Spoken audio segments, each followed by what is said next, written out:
welcome to Retro Warriors episode 446. Woo! As always, I'm your host, Justin Baker, and as always, I'm joined by viable human Chris Saturn. Hi.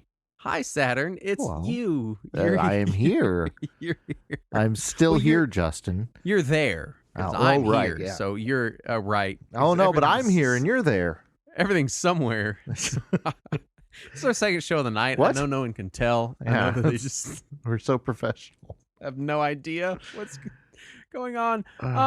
We have no housekeeping, except to say that, man, just thanks for listening to the show. We like that you do that. It makes us feel good For inside. potentially as many as 446 episodes. I can't even imagine. I don't know. I don't know that I would have listened to the show this long. It's just so long. I can assure you I would not have listened to you this long. Have you? I have a question because I Yeah. bring this up sometimes and people are like, really? Have you ever listened to a single episode of our show? No, I've not listened to one. I've listened to some clips from our show. Right, yeah, every now and then there will be moments, but Yeah. like I think that always shocks people that you have never one time, you've done this 446 times, Yeah. you have never one time listened to the end product of the fruits of your labor. I can tell you that I have listened to maybe 3 hours total of podcasts in my life. Okay. Yeah. But you do this one. I do what? This podcast. It's a what? You're on it. I'm on what? It's just so weird. Wait, are you recording this? Every time I talk to people and I'll be like, yeah, my co-host and blah, blah, blah. And they'll be like, so you listen to your own show? And I'll be like, yeah, sometimes for different reasons. You know, maybe it's a quality reason or maybe I need to go Right. make an edit or sometimes I'm just like, hey, did we cover that?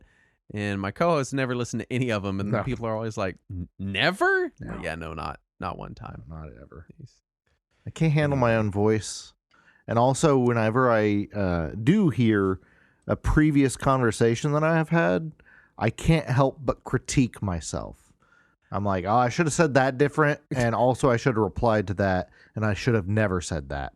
I think I got over all that because I edited the show for so long. Mm-hmm. So I had to listen to myself. That's fair. And I hated it because I until Pablo came along, I edited all the It's shows true, we did. yeah. And so I had Like a years of having madman. to listen to my own voice all the fucking time. And at some point, you're just like, yeah, no, I get the vibe I give off. I might not love it, but it just kind of is what it is. Well, that's what happens when you, on your own, with no outside force, decided I'm going to start podcasting now. Yeah, Because certainly nobody else gave you that idea. I want to talk about my week. Uh-huh. I've been playing some of the Animal Crossing. My daughter is hardcore into it right now. Yeah. And she's unlocking things and shit that I didn't even know you could fucking do in this game series I've been playing since I was 12 years old. She's doing things, and I'm like, you can do that? Like, she walked up to her mailbox in the game and just picked it up off the fucking ground. And I was like, you can move your mailbox? Had no fucking idea. No idea whatsoever. So I've been playing a little bit of that. Both me and my wife still perpetually complain about how long it takes to visit someone's island. Because to visit my daughter's island, which she wants to happen constantly, I have to boot my game up, log in, get through the announcements, walk to the airport, talk to Wilbur, tell him I want to fly, tell him I want local play. Let's see which ones are open. That's the one I want. I'm sure I want to go there. Yes, I would like to save the game. And then there's about a 45-second animation that occurs of you flying over to their island. Yeah. And my daughter has to go to the airport, talk to Wilbur, open the gates, local play only, fling them open, and then wait. And it's just like this 5-minute long process just to get over there. And then she's like, Dad, look, I made a tree. And I'm like, I love that we're playing games together. This is exciting and I'm loving this moment, but man, it's tedious to make this happen because you get bored of me very fast. But we're having fun time playing with it. I got her the big giant hardcover. There's a big hardcover manual or strategy guide that Piggyback Games does. I think it's Piggyback. And it's awesome. Nice. It's got to be 800 pages, full color hardcover book. We got it for like $40. Nice. And she's got those little tab markers you put in the sides of books to like tag pages. It's just covered in them. Nice. And so she's getting really, really in the weeds on Animal Crossing, and it's exciting to see. And she just tested and is reading at a 5th grade level. So I think it's Nice. Animal Crossing that is improving her reading because she ain't reading books. That's for damn sure. But she reads a lot of Animal Crossing, and it is a lot of words in that game. So I don't know. Yeah. When I was 8, would have been in 1990, late 90, early 91. So yeah, I also would have been mostly reading video games then. Yeah. Yeah. I also am continuing my MMO journey of playing every MMO that exists simultaneously. Like a totally sane human being. And I went and I tried EverQuest, the retail version of EverQuest. And like a sane human being. Because it's still running. This game is like 25 years old, still running MMO. I have no idea why. Because they keep making expansions for it, and they have like server populations. People are playing. The thing they do now is they call them time-locked progression servers. So they'll jump backward in time to some era, and then they will re-release the expansions along a certain timeline, so people can kind of replay through certain eras of the game. Yeah. The problem is the UI in EverQuest has never really been overhauled. I mean, it has from I think the original 1.0 iteration. Yeah. But it's kind of the same as it was. But it also has 30 expansions worth of content, and that adds a lot to the UI. So the UI is insane in EverQuest. And I played through the tutorial. It took me 10 hours. And I got out into the world, and there was fucking nobody anywhere. Nice. And I go to town, and the game lags down to single-digit frames because of the amount of vendors they have in the town marketplace. Yeah. Because they have to have vendors for 30 expansions worth of content. And I'm not running a beefy gaming computer, but it's EverQuest. Right. It's a 25-year-old game. And so I was like, this sucks, the UI sucks, it runs like dog shit, and I cannot find another human being. And I wrote it off. And for whatever reason, I was just, I had joined the official EverQuest Discord, and I was kind of asking about it, and I was on the Reddit just, because, when I have a negative experience with a game, I like to go ask and be like, am I just dumb? Am I just, not doing it right? Or, help me out here. Not me. If I have a negative experience with the game, I'm like, I guess I'm done with that, and then just walk away. No, I want to understand it because, one thing people are like, oh, we don't use the default UI. There's this alternate UI you install. And it helped a lot. Little things like that not being in the community, I don't know is an option. And just poking around, I'd heard about the Project 1999 servers, which are classic EverQuest servers. They run up through the first 2 expansions. So very early, first couple years of the game. And they're free to play, and they're officially sanctioned by the Daybreak Games, the people that run EverQuest now. And so I was like, well, maybe the UI will be simpler in that version. Because, the UI, it's just floating windows. Everything is its own free-floating window that pops up arbitrarily on your screen somewhere the first time you open it. You have to position it. Totally intuitive. Yeah, which is fine for, if you got, 5 windows. Yeah. But when you have, 17 windows, and totally you're like, normal. I can't fuck it. This is not good. So I went and I checked out Project 1999, and I logged into EverQuest, and there is no map. There is no waypoints. There are no quest markers. There is no direction on where to go. The key bindings are weird. The camera is weird. The UI is basically the same UI, but there is a lot less, way less stuff. I can look at it and be like, okay, I understand what this all is. And you spawn standing in front of an NPC, and you're supposed to talk to him. And I was kind of getting my camera situated and rebinding my keys so that WASD is moving stuff. And I went to strafe left with my Q button. And Q in original EverQuest is the auto attack button. Oh. So I immediately punched the starting NPC in the face, and then he kills me. Because you can attack and kill NPCs in classic EverQuest. And I'm spawned outside of the town, and I'm a dwarf, so I'm spawned outside of Kaladim. And I have to run back in, but I have no map. The town is big. now that I've navigated it more, but it's a good size. And I spend 20 minutes just getting back to my corpse, because when you die, you lose experience and drop everything you were holding. And at no point during this you thought, let's just delete this character and start over. No. I was like, this is my guy. And I ran all the way back to the guy, and so I start figuring it out, and I start learning and playing. And it's old. It's some of it isn't even age. Like, we had maps and mini maps and games by the time EverQuest was coming around. Right. Some of it is a design choice, and the more I'm learning about this game, the more I'm realizing it's a design choice. And I go out in the world, and I've talked before a lot about how what I really want from an MMO is, like, I want a chat room where I'm meeting people and socializing that happens to also be attached to a game. Yeah.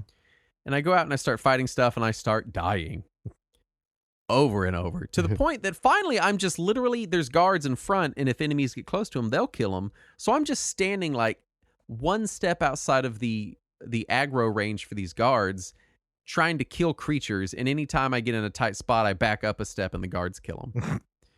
And I grind out a level like this, and getting level 2 takes a while. I mean, not like hours or anything, but, you know, level 2 in an MMO is usually like, oh, talk to the first NPC. Cool, now you're level 2. Right. It took some time. I had to earn it. And I'm like, man, this is hardcore. And I build up a couple levels, and I start kind of getting confident, moving away from the gate.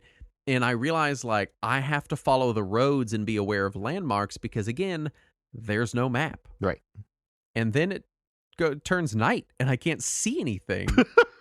And so I have to start learning, like, how to navigate back north to Caladim. I realize that, like, the gate has this big statue above it, so I know, like, if I can see the gate and there's big walls coming out, so I just kind of stay near these walls so I can navigate myself back to where I need to be. And it's a lot of effort to get this far. And I start seeing other players, and they're chatting. People are talking. There's people hanging out at the gate. I start joining groups, and I start playing. And in the groups, combat is slow. It's very slow, especially by MMO standards. Yeah.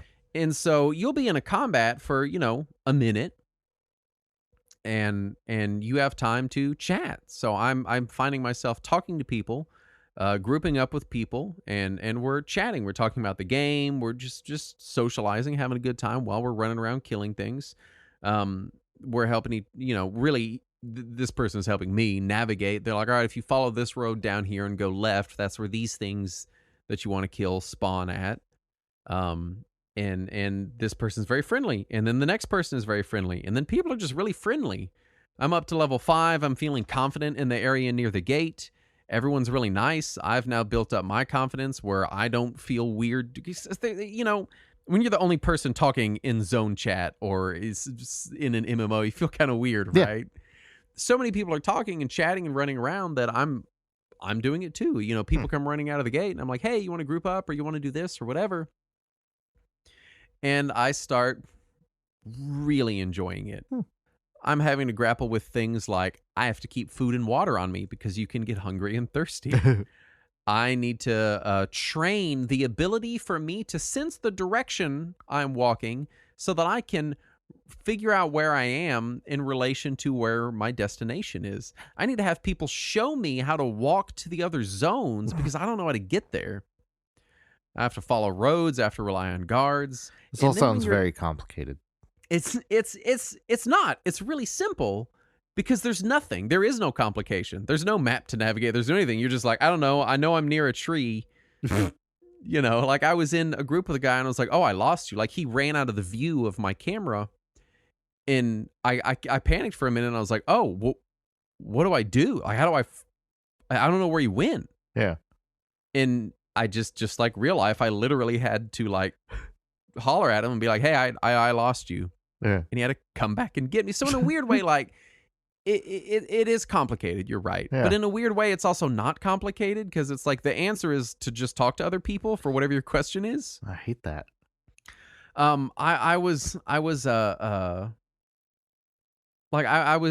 started building up levels and I ended up going to this zone called Camp Crushbone. And my friend in the game, I've made a friend in the game. And so Camp Crushbone sounds like something out of The Simpsons. Yeah, no. I'd figure out how the friends list. There's a friends list in the game, but you can add any text to it that you want. Oh. It just is literally a list of text. But it helps you remember the names. So I add this guy to my friends list, and whenever I'm on, I have to type /who and his name to see if he's also online. Yeah. And for a few hours there, when he was, I'd be like, hey, what are you doing? Like, what level are you? Where are you at? And we would group up, and I started making friends this way. And we end up at Camp Crushbone, and we're running into the same people because levels are so slow that the people you see your level kind of stay your level. And if not, they're within a few levels of you because you don't progress very fast. And so we start farming these orcs in Camp Crushbone, and we start getting bigger and bigger user groups, and the zones get more, more complicated and more dangerous, which means we're having to talk more. And I'm in these parties, and I'm realizing that, like, I can't see their mana. I can't see their buffs. There are no designated roles within the party. We literally just have to talk. Like, I have to be like, hey, my buff dropped. Can you rebuff me? Or like, oh, hey, I'm out of mana. I'm going to stop and rest for a few minutes. And the regeneration periods are very long too. So you'll, like, when you run out of mana or health or whatever, you'll sit for several minutes waiting to regenerate. And usually you do that as a group. Whoever gets low first, everyone will kind of sit and wait on them if it's a healer or whatever. And so you find yourself just sort of sitting with like 5 other people chatting, having just conversations. And it has been so much fun. Almost a problematic amount of fun. I've been staying up too late playing because I now want to keep pace with my friends that I've made in the game. Yeah, I understand that. And we're socializing, and like I'll run by them. I was running to Camp Crushbone because it was far from my spawn point, and I'm not high enough level to learn the spell to change my spawn point. So you don't just respawn where you logged out. No. When you log back in, wherever you logged out at, you're there. But I mean, when you die. Oh, right. Yeah. So like if I die in Camp Crushbone, I'm running all the way from my start area back to the camp to find my corpse to get my shit off of it. And nothing is instanced. So you see the same people all the time. And it gets to where you'll be running back to town and you see, oh, hey, here's this dude that I was talking to. And you're like, oh, hey, how's it going? How are things in Crushbone? What level are you? Because you don't know this information. And I was running to Crushbone for like the millionth time. And that very first friend, I hadn't seen him in a day, is running the opposite direction from me from some kind of giant fucking spider. And he sees me and I'm like, oh, hey, what's up? And he goes, help. And I have to like stop and save him from this spider. And it's just these really fun emergent gameplay moments. I'm running into a lot of the same people whenever I get on and I play and I group. I'm starting to learn people's schedules. Well, I got this one person that's in our group. She works nights, so she's on in the evenings, and so whenever I get on in the evenings, she's usually looking for a group. So she'll come group up with us in Crushbone. Yeah. And it's all just ad hoc, socialization of people trying to accomplish similar goals. But because nothing's instanced, you always run in, like, we're in the same zone. There's no instanced version of it, right? And so it's like the game was very carefully designed around, because a lot of these things we had fixes for when the game came out. It's not like the game is so old that we didn't know how to show a mana bar, right, or how to make your health regen faster, or how to have a functioning friends list, right? It was intentional. This game was Zelda 2 had a mana bar in 1987. Yeah, this game was intentionally designed this way so that you have to talk to other people. Or it was intentionally designed that way because the designers were obtuse. Well, reading stuff from the designers, it was they claim it was on purpose. They were like, we wanted you to talk to people. Because like I was reading some article and they were getting complaints that it takes so long to recharge mana, and they were like, we don't want to increase the speed of that, because we want you to have downtime to chat with other people. And so it is very much what I always imagined an MMO would be, which is something where I'm forced to socialize and rely on other people to get things done, to progress in the game, to move forward. Yeah, I don't want to do that. Nothing's automated. Nothing's automatic. Nothing's fast. Nothing's easy. Even things like just running back to Camp Crushbone are dangerous. Like one time I was doing the run and I had joined a guild. I found a social guild. And they're all awesome too. And everyone's just having a good time. The high levels are like, hey, where are you at? I'll come give you some gear, or I'll come buff you, or whatever. And I'm running to Camp Crushbone for the umpteenth time, and I'm just kind of chatting. I've got some PMs going with some friends, and I'm chatting in guild chat. I've got auto run on. I'm not paying attention because I've been through this zone a million billion times. I'm safe here, right? And all of a sudden, out of fucking nowhere comes charging over 2 named ogres that apparently spawn occasionally that I just hadn't had the displeasure of running into, and just beat the shit out of me. Just out of fuck. And so it's this thing where it's like, it's one of those games where I'm sure that at a high enough level, this isn't true, but it's almost always dangerous in some ways. There's, in that kind of omnipresent danger means that you care about stuff, you pay attention more. Like, I can tell you how to navigate places in the game, but not like on a map. I'm like, oh, you go between these 2 buildings and then you turn left. And then in the next zone, it's past the leather worker or whatever. Because I've not learned to navigate the game using the maps. And I don't know. I could gush for a long time. I'm very, very much enjoying Project 99. It's a lot of fun. Everyone's super nice and super social, and it's completely free. And nice. I'm just having so much fun with it. Nice. I've made a lot of like actual connections with people. That's not just like, thanks for party, GG, bye. Like we sit and we talk and we're invested in each other's progress and stuff. And it's just really cool. It's also a game that they enforce play policies. So like you have to play nice. Like you can loot any corpse on the ground, you can loot it. So if you kill a thing, I can walk over and take the shit off of it.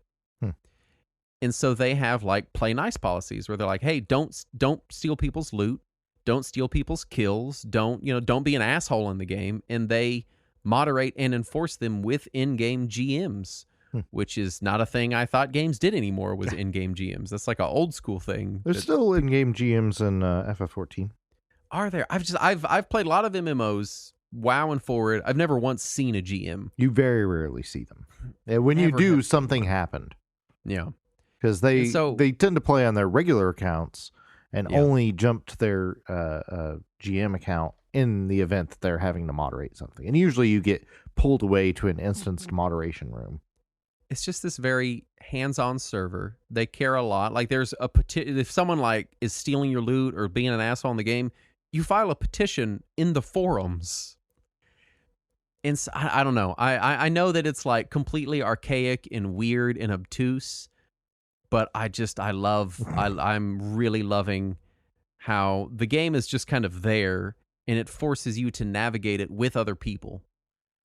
And I'm having so much fun with it. If anyone wants to play, come play because it's free. But man, it's a lot of fun. So, shout out to the Friendly Druids Guild, which it turns out you don't have to be a druid to be in. Oh, because I'm not a druid. I'm lying. At least I'm a cleric. So I kept seeing him around, and I asked in the Discord. I was like, "Hey, are there any good just like social leveling guilds?" Like I literally just have dumb newbie questions, And they're like, "Yeah, Friendly Druids," and I was like, "I'm not a druid." And they're like, "I don't think they care."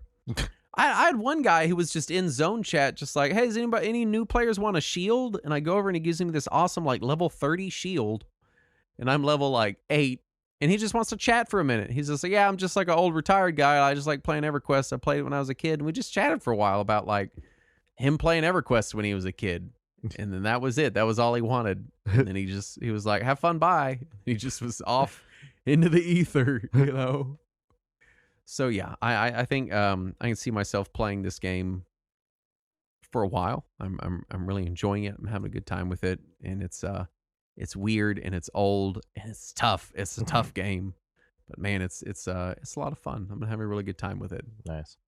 What have you been playing, Saturn? Oh, I got injured and got sent to Camp Crushbone. Oh no. The Orc Legionnaires there are not nice. Yeah, my doctor told me that after I had my bone crushed, I had to go to Camp Crushbone for recovery. In that camp, I'm farming belts because I can give these belts to this one NPC and he gives me XP. So whenever I don't get belts, I make jokes about how they're not wearing pants that day. I'm like, none of these orcs wore pants to work today. That's the bit. Yeah. What do you was that really it? You just No, I had that one joke. But no, I've been playing the We Love Katamari remake. Remaster, whatever it's supposed to be. And it's, it's the same game, but It does have a few new missions where you get to play as the king when he was still a prince. And you get to see how he was abused by his father. Yeah, really a system of parental abuse in those games is and those stages are harder than the main stages. And if you never played the second game, it's already harder than the first game. Because it has a lot of stages that are very specific, where you have to roll up certain things, or you have to roll up certain types of things, or you have to roll up things without rolling up other things, and it becomes a little frustrating. Yeah. But no, I'm still enjoying the game though. It's fine. It's been a nice, relaxing 5 minutes in the morning before I go to work, just to unwind and roll shit up in Katamari, and then go back to the real world. Yeah, go back to the machine. Yeah, but I will say the soundtrack in the second game is at least as good as the first game, if not better.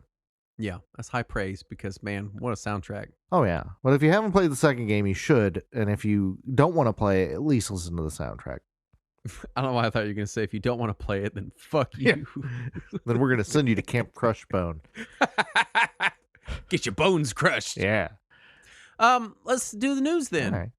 Retro Games have announced the 400 Mini, an officially licensed miniaturized version of the Atari 400 computer. It looks adorable. I don't even know what the fuck a Atari 400 is. It was one of Atari's mini home computers. They had so many. Yeah, people keep up with these because there was the Atari ST and the Atari XT and the 400 and the 800. So yeah, Atari made desktop computers for a while in the mid 80s. And this was one of their more popular models, and it is neat. It looks like what people thought spaceships would look like in the 50s. That is true. Yes, that is. It's got that kind of design vibe. Yeah. Which really, all of Atari's devices at that point kind of had that same vibe. True, but this one especially, yeah. But yeah, it looks adorable, and it comes with a CX70. I never remember what the controller model is. Yeah. The original Atari joystick. It comes with one of those. So it looks cute. I am tempted just because I like these mini computers. Maybe more. $120. That's rough. But I do like these little mini computers, possibly more than I like the mini consoles, just because a lot of these microcomputers I never had back in the day. So it's been a neat learning experience to see their library. Yeah. More layoffs. Discord laid off 17% of their staff. Twitch laid off staff. Gearbox laid off staff. 2024 continues to 2024 in layoffs already in January. Wonderful. Golden Sun 1 and 2 added to Nintendo Switch Online Plus. Hopefully with the intercart functionality that they had. I believe they had some amount of functionality. Yeah, I'm not sure if they added that. I can't imagine they would add Golden Sun without it. And Golden Sun's fun. You should play it. Use specifically Saturn. Oh, okay. Yeah. I'm not going to subscribe to NSO++ though. Shit. Billy Mitchell and Twin Galaxies have settled their lawsuits out of court.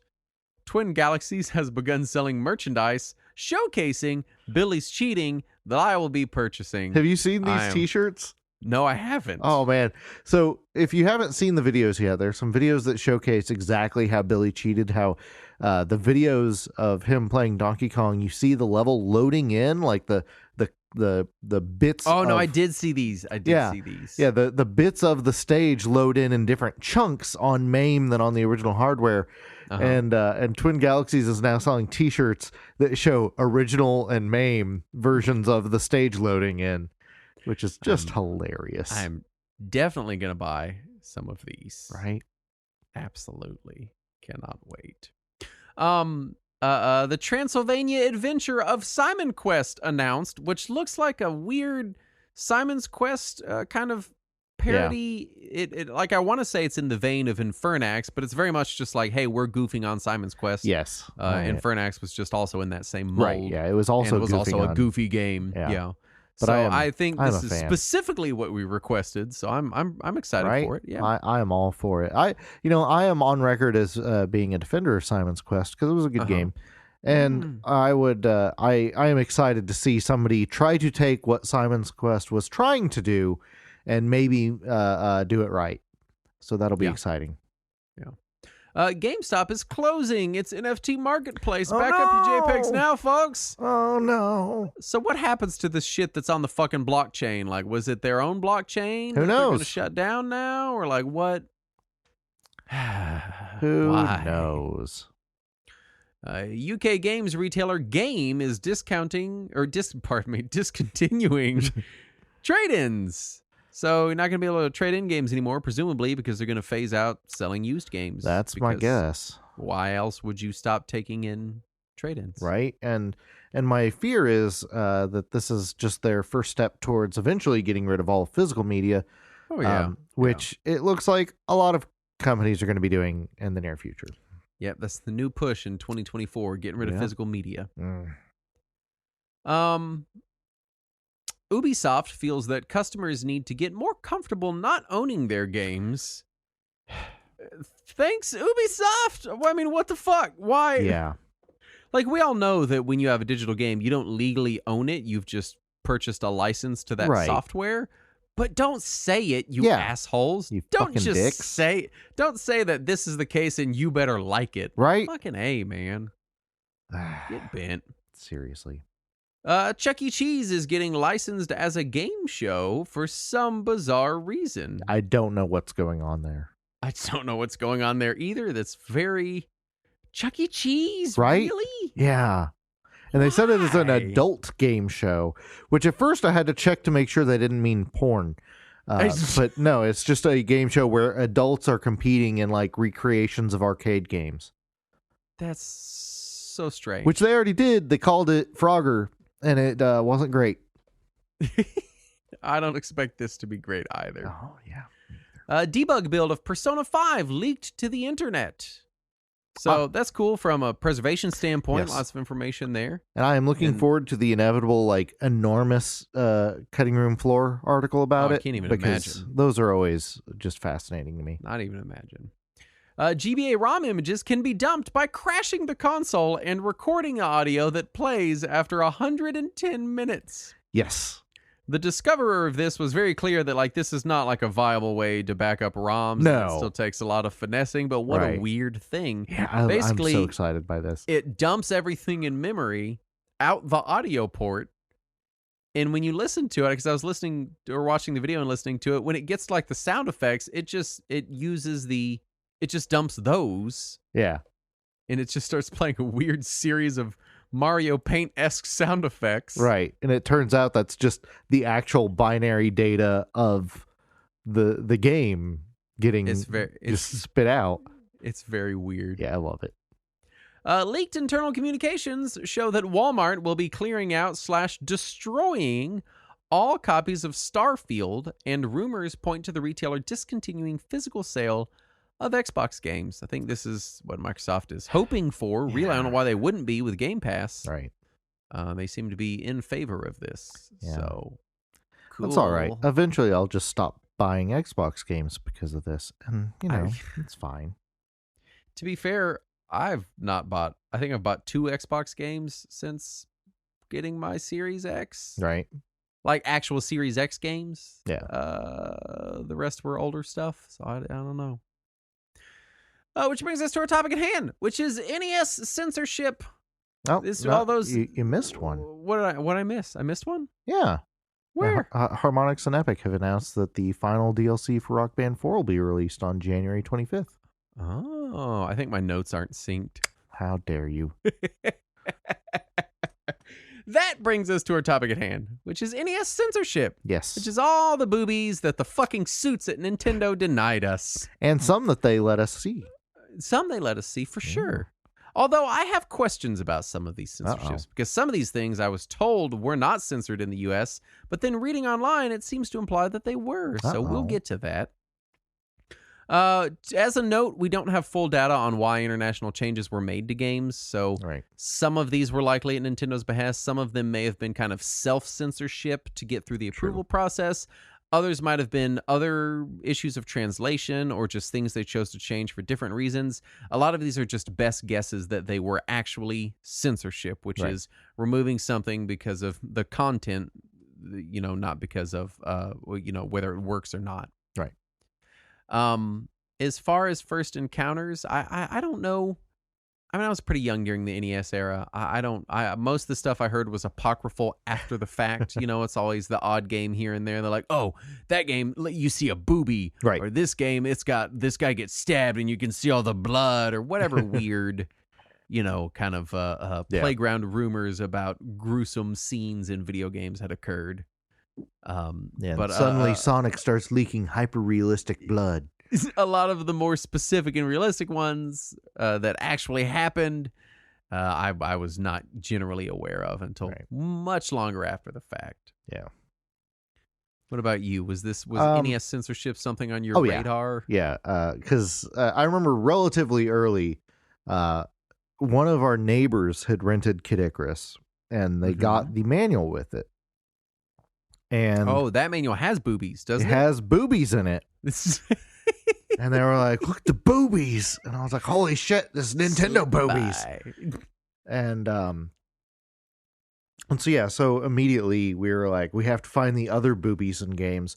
And, of course. And there weren't, it turns out that there was not just a stockpile of boobies inside of our Nintendo. Right. But it did, point out that maybe there are things that could or should be censored in a video game, and it wasn't until the internet. Well, no, because Nintendo Power and some other magazines had done a few articles like these are some changes in games, but they didn't get into like stuff that was censored so much as just stuff that was changed. Right. It wasn't until I saw the internet where you started to see some people actually comparing regional variants, and I remember it was fairly early on. It must have been like it was before FF7 came out. I want to say it was either early 97 or late 96, where somebody pointed out to me that in the Japanese version of Final Fantasy VI, several of the sprites were censored because it almost looked like a naked woman. And I was like, oh, well, what else got censored? And just I fell down a rabbit hole of looking at NES games to see what had its blood removed or what didn't have an exploding head removed or whatever. This was a tough one, too, because Super Nintendo, being the much bigger JRPG system, had way more bouts of censorship that are much more well-documented than a lot of these NES games. And also, sprites were just bigger and more detailed by the time you got to the Super NES. On the NES, there's a lot of things that even if they are a nipple or a wanger, you might not be able to tell just because of how tiny it is. So let's go over Nintendo censorship guidelines. These are their guidelines from 1994. Which was the last year they published NES games. Yeah, and so we don't know what their guidelines were like before this. We don't know if this is a later version of it. I could not find an earlier version. The 94 guidelines seem to be the only ones that are widely available. Yeah, they were leaked anyway. I suspect they're pretty similar. Because they seem pretty in line with earlier stuff that we saw. But to go through them one by one, these are the things games on Nintendo systems may not do. They may not include sexually suggestive or explicit content, including rape and or nudity. They may not contain language or depiction which specifically denigrates members of either sex. Okay. They may not depict random, gratuitous, and or excessive violence. Now, keep in mind, this was post-Mortal Kombat. Yep. They may not depict graphic illustrations of death. They may not depict domestic violence and or abuse. They may not depict excessive force in sports games beyond what is inherent in actual contact sports. And I would direct you, audience, to the NES port of Arch Rivals. Yeah. A basketball game in which you punch each other in the fucking face. Yeah, just like in real basketball. Just like in real basketball. You may not reflect ethnic, religious, nationalistic, or sexual stereotypes of language. This includes symbols that are related to any type of racial, religious, nationalistic, or ethnic group, such as crosses, pentagrams, gods, Roman mythological gods are acceptable, Satan, hell, Buddha. Now, I can think of many games that skated through that one. Oh, yes. Yeah. You may not use profanity or obscenity in any form or incorporate language or gestures that could be offensive, by prevailing public standards and tastes. This is the company that allowed Bowser to give the up yours symbol on Super Mario RPG. But only in Japan. Only in Japan? Now, there are a handful of NES games with some mild profanities. Yeah. And I remember as soon as anyone in my elementary school found one of them, they immediately told everybody. I couldn't think of any that had swear words. So there's a couple that have a damn in it. Okay. And some that have hell. And I think that's about as harsh as the NES gets. Okay. You may not incorporate or encourage the use of illegal drugs, smoking materials, and or alcohol. Nintendo does not allow a beer or cigarette ad to be placed on an arena, stadium, or playing field wall, or fence in a sports game. This is back when sports still could advertise stuff like that. Can they still? Do they still? Do sports arenas advertise beer and stuff? I think they advertise beer. I think. I think they do it like concessions, but I don't know. Guy is currently screaming into his microphone. You idiots! Yeah. There are some early NES games that still had cigarettes. Metal Gear notably had cigarettes. Yeah. And then there's also most of the alcohol was taken out. That's why you see a lot of pubs replaced with cafes. That's why everybody is hopped up on caffeine in NES and Super NES games. Yep. And then finally, you may not include subliminal political messages or overt political statements. Those are both very different things. But you may not include them. Bionic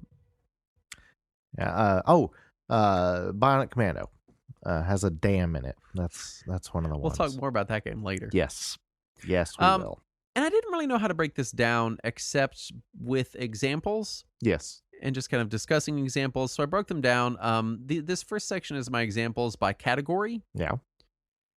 And then my second one is more specific examples of games that got larger overhauls. And I'm sure you probably know some of these better than I do. So you're welcome to jump in. I'll throw in things. My first category is sex. Games that had to be changed because they broke the sex rule. Abadox is one. I looked up Abadox because Abadox is a gross game. Yeah. And there's a lot of gross stuff happening in the game. There's a lot of blood and guts everywhere. And I thought for sure it was toned down or something. But it was only censored as far as I could tell. In that Princess Maria at the end, in the Japanese version, shows up totally naked. Completely nude. And they put clothes on her. So when you beat the game and you save Princess Maria, she's wearing clothes, which she should be. You also see this in the first Final Fantasy. The Medusa enemies originally were topless, and in the Western version, I don't remember if they just put a strip of smoke or if they just fudged out the nipples and just called it a day. But they are slightly less topless than they are in Japan. Guy says that yes, sports places do advertise beer. That's good. Thank you, Guy. Dragon Power, which is the in Western Japan, localization of Dragon Ball. It was a Dragon Ball game. Over here, it was not a Dragon Ball game. Bulma's Panties, which feature prominently in the anime, unfortunately, were changed to sandwiches. Little triangular sandwich halves. Yep. And Master Roshi's nose bleeding was removed because Master Roshi was removed. So we don't really know if that was changed because of the blood in the nose or they were just changing the character anyway. And it doesn't make sense that someone would have a nosebleed over sandwiches. Maybe they just needed to get rid of perverts. Although it doesn't make a lot of sense you would get a nosebleed over panties either, biologically. Oh, I don't really understand Japan. what exactly is supposed to be going on there, but Yeah. Cross removal. This was a big one. I'm sure I didn't get all of them, but I found a few of them. Bomberman 2. Why are there crosses in Bomberman 2?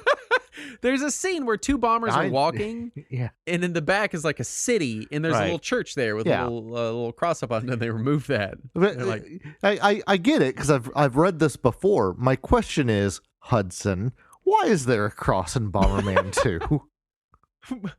My question is, it's a game about literally a man who blows other people up with bombs. Hold on. They're robots. What Whatever. No, at the end he turns into Lode Runner. Lode Runner's a person. That's the first Bomberman. He's a Lode Runner now. We don't care about him. We've moved on to robots. He's a Lode Runner now. He's running loads, man. Got a new job. I'm running loads. Faxanadu we talked about. They had they removed all the crosses and references to religion. Right. Final Fantasy, they removed all crosses. All the priests lost their little priest hats that had a little cross on them. In DuckTales, they removed the crosses from the coffins and just replaced them with rip. And that was actually a pretty common thing. That one's funny to me because it's like, it's still dead people in coffins. Yeah. But not get that cross off of there. And that was the same thing with Dragon Quest, which you have there in the notes. They replaced the coffins that had little crosses on them with ghosts. Ghosts, which looks so... Why not just let it be a coffin without a cross? Right. Just keep the coffin. I don't know. I don't know why they put the effort to draw the ghost character, but I think he's adorable and I miss him now. The only thing I could think is that maybe when they removed the cross, they thought kids couldn't tell that it was supposed to be a coffin. Maybe. It just looked like a box, maybe. And then all the churches were changed to houses of healing. And their crosses were replaced with stars of David, which is apparently fine. That's okay. It's also just, it's not in the list of things. What does it say? It says pentagrams and crosses. Yeah.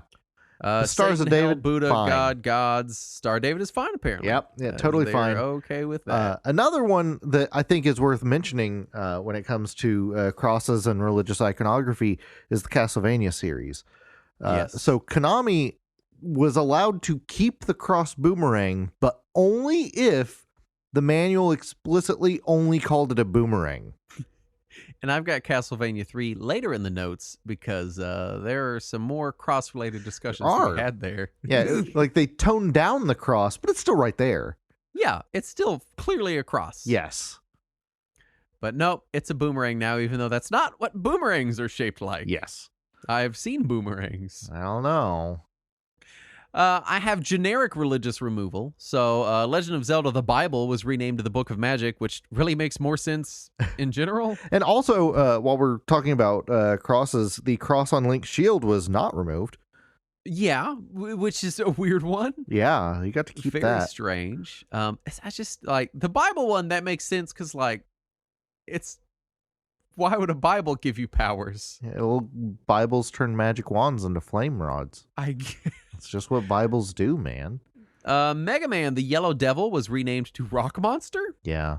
Because can't be a Yellow Devil. But we all still called him Yellow Devil because that's what GamePro called him. Rock Monster. This one's funny to me because it's D&D. So in Advanced Dungeons and Dragons Pool of Radiance, the Bless and Prayer abilities were renamed. Oh gosh, I wrote prayer. I typoed it. They were renamed. I forget what they renamed prayer to, but they renamed the one of them to meditation. They changed the names of these spells to be just generic. Yeah. Which kind of will fuck with you in D&D because I assume people playing the D&D game on Nintendo might know D&D rules. And you'll be like, why do none of my clerics have bless or prayer? I feel like they should have that. That happened to Final Fantasy as well. The holy spell was, I believe it was just Dia on NES, but on Super NES they renamed it to White or Pearl.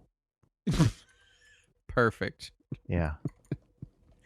I have a small era of UK renames, which is these are games that were renamed in the UK. Contra was famously changed to Probotector. Yep. Ninja Turtles couldn't be Ninja Turtles; they had to be Hero Turtles. So we got TMNT into Teenage Mutant Hero Turtles, TMNT 2 into Teenage Mutant Hero Turtles 2. Ninja Gaiden 1 and 2 got turned into Shadow Warriors 1 and 2. Yep. The third one never came out in European territories. Yeah. But then we have games in European territories called Little Ninja Brothers and Joe and Mac Caveman Ninja that came out later. It's funny. They eventually got rid of that rule, but it's funny that Joe and Mac was called Caveman Ninja over there, whereas over here it was just called Joe and Mac. Yes. Very strange. I looked it up. The first NES renamed, the first Final Fantasy on NES renamed Holy to Fade in the West, which means the same thing as holy, I assume. Of course it does. Yeah. I have a category of other weird shit. Okay. In Ice Climbers, in the original game, you bashed seals with your little club. And they changed them to Yetis because it's okay to bash Yetis. You can bash Yetis. Don't Right. bash seals out there. Don't club a seal. Dragon Warrior reference to Puff Puff was removed and replaced with someone selling tomatoes. Only in the first game. Yep. And I love the tomato lady. She is the best NPC in the game. And in Maniac Mansion, Yes. microwaving Ed's hamster, which is a thing you could do in the game. Yes. They would make him go crazy and kill someone. Yeah. Was kept in the North America version of the game. But the story is that they noticed it for the European release. So the European release of Maniac Mansion, you cannot microwave Ed's hamster. And I've always heard that it was removed in later prints of the US version too. I didn't see information on that, but that would back up the story that they noticed it. Yeah. And then we're like, you absolutely cannot fucking microwave a hamster in a Nintendo game. Yeah, it was in the base game on PC when it originally came out. And then the NES port just was a straight conversion, and once they realized that was there, it was removed from all later versions. Yeah. So let's talk games that received large overhauls. My first one here is one that didn't come out in the States. It was Parodius Nonsense Fantasy. The Moai head had its cigarette removed, so no smoking. Yeah. Crosses on clown tombstones were removed, which is a sentence I just said. Just very weird. Botticelli's Birth of Venus was depicted in the game. That was removed because naked lady. Yeah. And the licking lips animation of Hot Lips had its tongue removed, but some of the spittle was still there. So now Hot Lips is just spitty lips? Yeah, I gotta say, also the NES port of Parodius isn't great. Yeah. If you're gonna play Parodius, play it on PC Engine or on arcade. Yeah. I want to talk about Bionic Commando. Yes. So, first up, these are the changes that I saw that they made. Adolf Hitler was renamed to Master D. Yeah, which I assume stands for Master Dick. Nazis were... He was the Master Dick. He's the Master Dick. Nazis were referred to as the Bads, although the manual calls them Nazis in there. Are we the baddies? All swastikas were swapped to eagles. Yep. One website listing changes called the swastikas crooked crosses, which is equally weird. I don't know if they just didn't want to say the word for like SOE or something, but they were like, all of the crooked crosses were changed. I'm like, that's not what those are, dude. They're It's a thing. Man. It's got a name. A soldier saying, "Get the heck out of here, you nerd." Also, Master D, Hitler, his head explodes at the end in a graphic scene. Yes, it does. Which was not censored. No, it does. And it was not. And before he explodes, he shouts, "Damn." Oh, maybe it stands for Master Damn. Maybe that's it. Maybe he's just saying his name. It's yelling, when your head's about to explode, you yell your name. Right. That's what you do. And I was wondering if maybe some versions of the game had the head censored, maybe in some regions, because I saw some reports that it may have been. Now, I couldn't back those up on Cutting Room Floor, which is kind of the more or less definitive source. TCRF is definitely the definitive place for any of this, and they didn't list that change. Right. But I have seen some discussion indicating that, which seems weird. Yeah. Golgo 13 is another very famous NES game. In it, Golgo was changed from a hitman to a sniper, because I guess that's better. It's totally better. Nazis were changed to Drex. Yeah. Adolf Hitler became Smirk. And you famously have a rendezvous with Cherry and Eve, in which they take their clothes off. Yes. Because Golgo presumably has relations with them. But in the port of the game, you can still go out with them, but before they get naked, it cuts off. Oh, I'd been told that you could see it. I never got that far in the game, so I didn't know. But according to TCRF, it is not the case, because I'd always been told the same thing, that there were naked ladies. TCRF says that it cuts off. The graphics are still present on the cartridge, so you can hack the ROM and see the boobies. Maybe it was a Game Genie code. I don't know. That's what I was thinking, because the graphics are still present. Maybe there is some way, but TCRF lists that it is censored. Yeah, I see and that. I thought that was interesting, because that was a game that is very famously, much like Bionic Commando, people are like, yeah, you can see naked women in that. And according to them, you cannot. Huh. So just a bit of retro gaming kind of Apocrypha. headcanon here. Yeah. Apocrypha that we get to debunk, or at least Right. TCRF did, and we're reporting on it. Yeah. Because they did all the research for this episode. Yeah, they did the work. I'm just reading it to you. Punch-Out is another pretty famous one, partly because it was censored in a way, because Mike Tyson was removed. True. But also Vodka Drunkinski, Yeah. which is just kind of offensive. Which is still his name in the arcade version that released over here. It was changed to Soda Popinski, which is a more fun name to say. And his beer was switched to soda, obviously, because he's drinking a green bottle of beer. Yeah. But isn't it weird that he drank beer and not vodka to begin with? Look.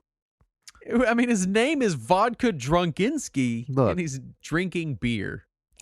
How are you going to drink a whole bottle of vodka in between rounds of a boxing match? I don't know, but Vodka Drunkinski could do it. I believe in him. Okay. We believe in you, Vodka Drunkinski. I want to talk about Castlevania 3. Yes. Because all the nude statues were removed. Yeah. Medusa had her breasts removed. She's still in the game. They just flattened her out. Yeah, just like in Final Fantasy. They're not covered or anything. But then literally in the opening scene of the game, it features a giant, large, prominent cross. Yep. That you're apparently praying to or something. Yep. But then here's the weirdest part. It's not that they missed it, because they removed the glowing lines around it. Yeah, and the thing is that Castlevania always rode a real tight line with Nintendo censorship, because, like we mentioned earlier, the cross boomerangs could still be there as long as they weren't called crosses. Mm-hmm. But holy water was still allowed. Yes. And where does holy water come from, if not the church? The Pope's toilet. Oh, would you? The that's in the church. We don't have to specify where in the church it came from. He probably has a toilet in his house he uses. Does he live in the church? I don't know how it works. He might live in a church. I don't know. I assume he had like a house he would. I'm not a popologist. Look, but no, there's a lot of things in the Castlevania games, because it is dealing with vampires, and because vampires historically in their mythos have an aversion to Christian iconography. Yep. There is that overlap there. And so I don't know if it's just because of how buddy-buddy Konami was with Nintendo, or if there was some agreement about this is where you can or can't draw the line. But Castlevania always got away with a little more than some other games when it came to religious imagery. Well, I read Bram Stoker's Dracula, and all you had to do was hold up a boomerang in front of him, and it would, it would just deter him. They're terrified of boomerangs. That's how many vampires have you seen in Australia? Why would you call it a boomerang? Well, it acts like one. Yeah, it doesn't look like one. Well, look. Castlevania in general, yeah, it's always been, I don't know. Holy is a weird one to me too, because holy doesn't necessarily refer to any single religion. Right. It's just a generic term. But they always had to remove it in Final Fantasy, though. Yeah, which is what makes it even more bizarre, which makes me wonder, because we were talking at the beginning of the show, or the beginning of the topic, how much of this is self-censorship. Yeah, that's true. And I wonder if this is a good example of like, well, holy is a generic enough term, right, that they don't actually care, but Square was like, well, it says holy. Well, Nintendo translated that first one. Well, then that makes even less sense. Yeah. Maybe, I don't know. In fairness, Nintendo did a terrible job translating that first one. It's just one of those things where I would be so interested to know how much of this was actually Nintendo's policies. It could have also just been, hey, the one guy they had translating it was just like, I don't know, holy sounds religious. Because it's not like there's not like there was much of an approval process back then. You know, it's not like there was a second team combing over his translations and censorship stuff that he did and being like, oh, well, this is or isn't, within policy. Right. It was probably just a person that enforced the policy that couldn't beat Bionic Commando. Yeah. and so didn't know that you see Master D's head explode. Now, one thing... But they did make it to the sex scenes in Golgo 13, apparently. So who knows? So I do want to mention, before you get to your next one there, a game that's not on your list that did get some pretty heavy censorship, kind of, which is Earthbound Beginnings. Oh, yes. I almost looked that one up, but then in my head I dismissed it because it didn't come out here till it was on Virtual Console. Right. But it is an official NES game. Yeah. And was translated. It got a lot of censorship. And that was the main reason why a lot of people believed that it was a legit ROM for so long, when there was still that ambiguity of, was this a legit ROM or was this a ROM hack? And it has a lot of censorship. It gets rid of crosses at the church. It gets rid of cigarettes in several of the enemy sprites. It gets rid of blood in several of the enemy sprites. And then when you meet the big robot women, it takes away their nipple shines. I don't know why the robot women needed the nipple shines in the first place, but they did, and they lost them in the Western port. Not only that, not only did Nintendo put in the effort to censor these things, but when they re-released the game in Japan as part of the Mother 1 and 2 collection on GBA, they kept all those Western censorships. Yeah. So the Japanese version was also censored because of Nintendo of America's former censorship policies. So weird. Yeah. It's weird how, I don't know. It's just... I posted a picture of the nipple shines so that you could see what shiny robot nipples look like. Yep. Those are shiny robot nipples that they removed the shine. You know what it is it makes it look like they have nipples, and when you remove the shines, they look like they just have orbs on their chest. Yeah. So I guess it's just so weird.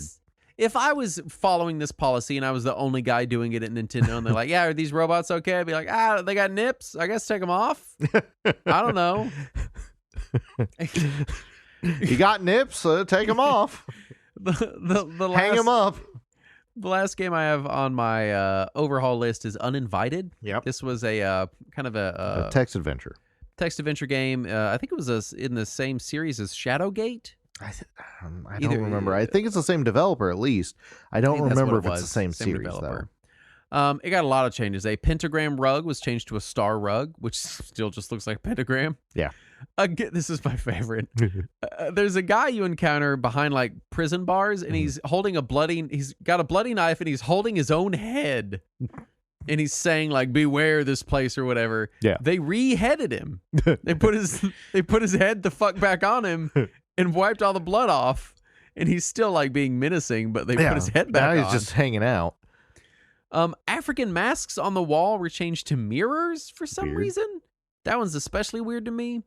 A wine bottle was removed from the dining room. All the crosses were removed. Oh, I love this one. They have a close up of a zombie's face, and he's like all gross looking, and his eye is hanging out of the socket. And they just remove the eye. Of course, everything else is still there. It's still this like close up on this nasty, gross zombie dude. They're just like, nah, the eye dangle is what puts it over the edge. Take that guy's eye out, put that other guy's head back on, and you're good. And then the cross-shaped tombstones were changed to normal-shaped tombstones, which is still just funny to me. Like, it's still a fucking tombstone. Yeah, that's it's not. But that's a recurring thing on NES and Super NES, where the cross-shaped tombstones were that's a beyond the pale. And for people that don't know, Christian iconography is often used in Japanese media as kind of like a fashion thing, like a trendy kind of thing. Right. The same way that like, someone over here will have like a little Buddha statue on their dashboard and not actually be a Buddhist. Yeah. It's something they just got it at Earthbound and it looked cool, because it's Christian iconography just has less connotations over there. That does sound like the kind of thing you'd get at Earthbound. They sell them at Earthbound. I've seen they got a whole selection of them. Yeah. Well, my wife goes in there to buy incense, and I'm like, oh, look at all the little statues. Yeah, that's why I can't go into that store, because of how strong the incense is. It is pretty strong. Yeah. And then I could only find one instance of this that was verified that this is what happened. But games that were outright denied release in the U.S. due to censorship policies Obviously, Devil World is a pretty famous first-party example. Right. And this is a weird story because Shigeru Miyamoto and Takashi Tezuka reportedly flew to Nintendo of America to show the game to Minoru Arakawa, who flat out said he didn't want to release the game due to religious icons. Yeah. And he was like, that's it. No. We're not. They were, and they weren't showing it to him for like, they were going to just show him like, look at this cool game. We want to release this. They weren't like, is this okay? They took it over there and he was like, hell no. No Pac-Man clones. Heck no. And so that one was a weird one. Yeah. So it just kind of implies that this is a policy that obviously was arbitrarily enforced. And I guess we're kind of getting into final thoughts, but it was arbitrarily enforced. It wasn't enforced well or thoroughly. Right. Some egregious examples got through, and a lot of it seems like it might have been stuff like Arakawa just saying, oh, I don't like that, or maybe some higher up at another company going, oh, Arakawa's not going to like that. And I kind of suspect more so than maybe they had slightly different policies earlier in NES censorship days. I kind of wonder, because we only can see that these guidelines, as far as we know, have existed since 1988. Right. It's the earliest information we have on these guidelines being a thing. And so, when did the NES release in the U.S.? 85. So it was 85. So that's 3 years that I suspect it was just them kind of generally deciding what is and isn't okay based on the fact that the NES was very, very much marketed as a toy here at first, to get it out the gate. And I think it was just them being nervous, and I suspect that there was no policy for a while, and it was probably just people like Arakawa being like, yeah, don't do that. We don't like that one. You can put that guy's head back on him. Get rid of that eyeball.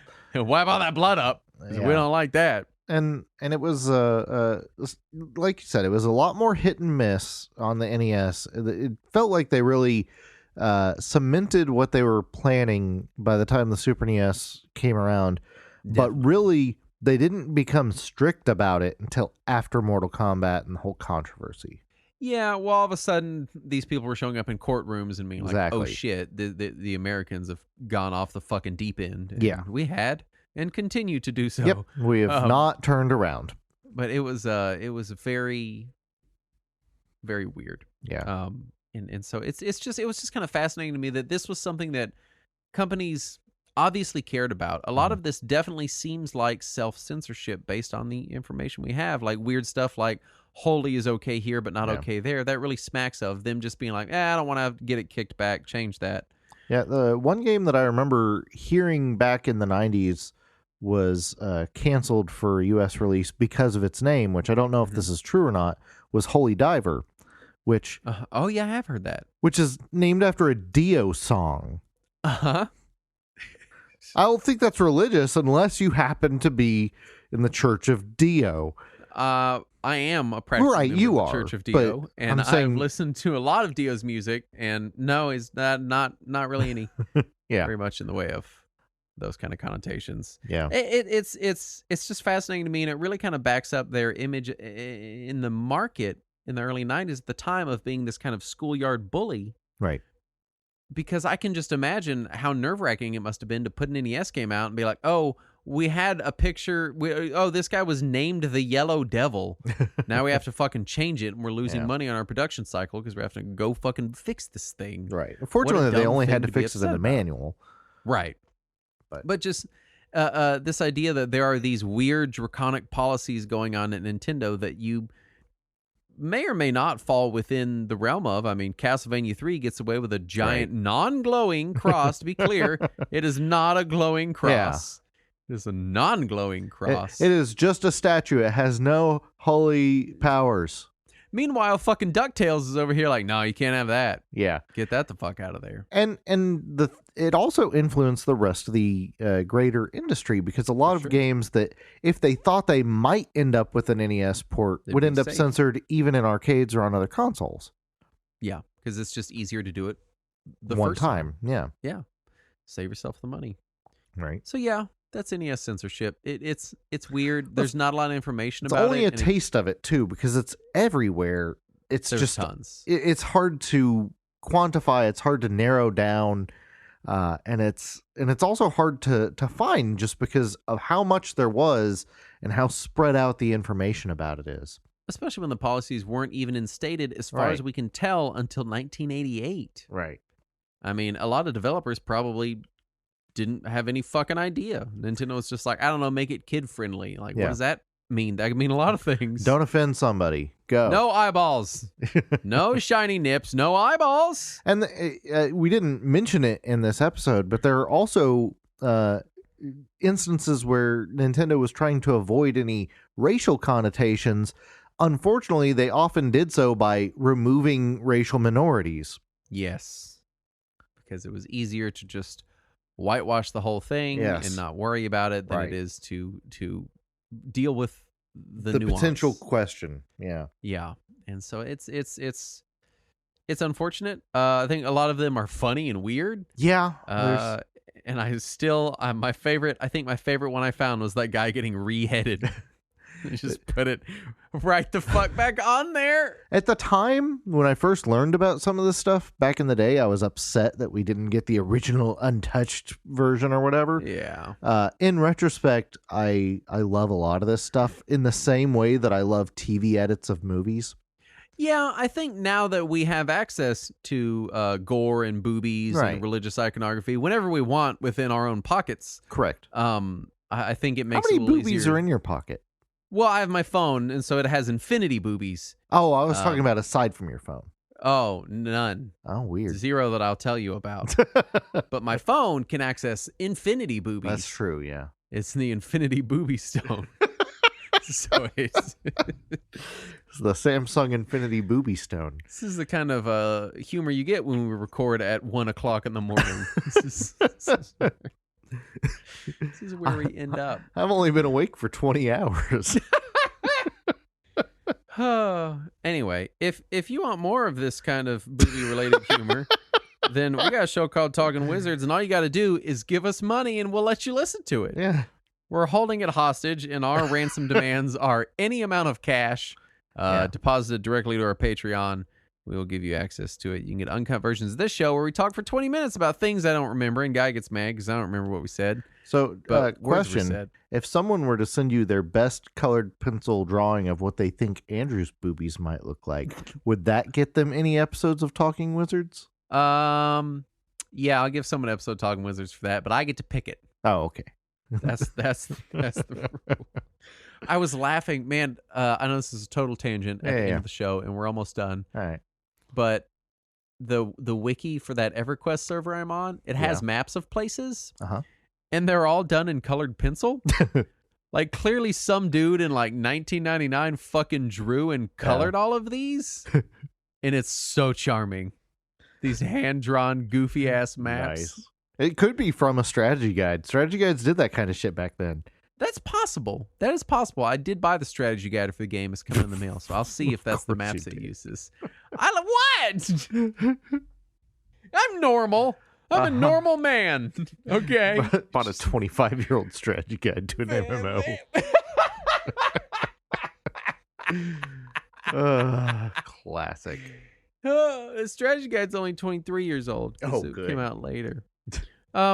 We have patrons. We want to thank them for giving us money, starting with Grover and Simba. They're not in my notes. Oh, no, you don't have them. My notes didn't sync. I'll read them all. See that. Can confirm. Lettuce does not cling to butt hairs. Will and Angie. Dr. Jason Tharp. Evelyn Belchev. Blaster Keaton. Eric G. Video Rangers Podcast. Frank Grimes. And Michael Winters are all the patron names that I weirdly kept trying to pause to wait for Saturn to read one out of habit, but he doesn't have them because my fucking OneDrive didn't sync the notes. Justin, will you read me another story? Yeah. No, go to bed. It's almost 1 o'clock in the morning. It's too late. Anyway, we'll be back next week. Thank you for listening. And as always, let us cling together.